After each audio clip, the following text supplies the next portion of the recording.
അതേസമയം കൂടുതൽ ഇരിക്കാൻ പറ്റാതാവുക, ഇരുന്നെണീക്കുമ്പോൾ നടുവിന് പിടുത്തം, അല്ലെങ്കിൽ കുനിയാൻ പറ്റാത്ത ഒരവസ്ഥ. അപ്പോൾ ഇതിന് പരിഹാരം എന്തെന്ന് വെച്ചാൽ നമ്മളെ തുടർച്ചയായ ഇരിപ്പും തുടർച്ചയായ നടുവിന് സമ്മർദ്ദം വരുന്ന കാര്യങ്ങൾ ഒഴിവാക്കണം എന്നുള്ളതാണ് ആദ്യത്തെ കാര്യം. പിന്നെ പ്രശ്നം ഉണ്ടെങ്കിൽ വേദനസംഹാരികളോ ഫിസിയോതെറപ്പിയോ ഒക്കെ ചെയ്യേണ്ടി വരും. അതിന് ശേഷം ചെയ്യേണ്ടത് ഈ നടുവിനുള്ള പേശികൾക്ക് വ്യായാമം നൽകി അതിന് ബലവത്താക്കി തീർക്കുക എന്നുള്ളതാണ്.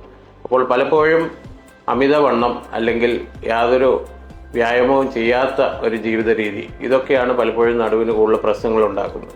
അപ്പോൾ അങ്ങനെ ഒരു ശരിയായ ജീവിതക്രമം, അതായത് നടുവിൻ്റെ പേശികൾക്ക് ബലം കൂട്ടുന്ന രീതിയിലുള്ള വ്യായാമം, നടുവിന് സമ്മർദ്ദം കുറച്ചുകൊണ്ടുള്ള ജോലി രീതികൾ, അല്ലെങ്കിൽ തുടർച്ചയായി ഇരിക്കുന്നവർ നടുവിന് ഒരു കുഷനോ ബാക്ക് റെസ്റ്റോ ഇല്ലാതെ ഇരിക്കരുത്. 20 മിനിറ്റ് കഴിയുമ്പോൾ എണീച്ച് ഒന്ന് പൊസിഷൻ മാറ്റുക അല്ലെങ്കിൽ നടക്കുക, ഇങ്ങനെയുള്ള പല കാര്യങ്ങൾ ചെയ്താൽ കുറേയൊക്കെ ഈ പ്രശ്നങ്ങൾ കുറയും. അതുപോലെ നമ്മൾ ഉറങ്ങുമ്പോൾ 2 കാൽമുട്ടുകളുടെ അടിയിൽ ഒരു തലവണ വെച്ച് കാല് കുറച്ച് മടക്കി വെച്ച് കിടന്നാലും നടുവിന് സമ്മർദ്ദം കുറയും.